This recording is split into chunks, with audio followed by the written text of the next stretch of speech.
Oh guys, tingnan nyo naman, tuwang-tuwa yung asawa ko, tsaka yung pamangkin ko, mga pamangkin ko sa pagsakay sa sa kabayo. Sa peryaan lang din to guys. Nakakatuwa lang tingnan kasi ang saya-saya ng mga pamangkin ko tsaka ng asawa ko. Yan, gusto ko lang silang nakikitang masaya, ganyan, everyday. Nakala mo naman na sa abroad at may pagkaway-kaway pa, ano?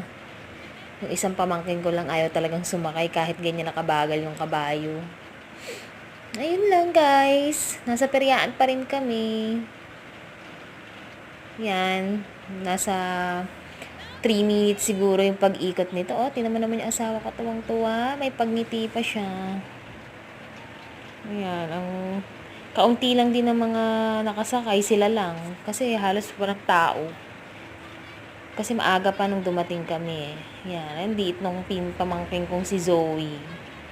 Ang cute-cute din. Ikot lang din ang ikot.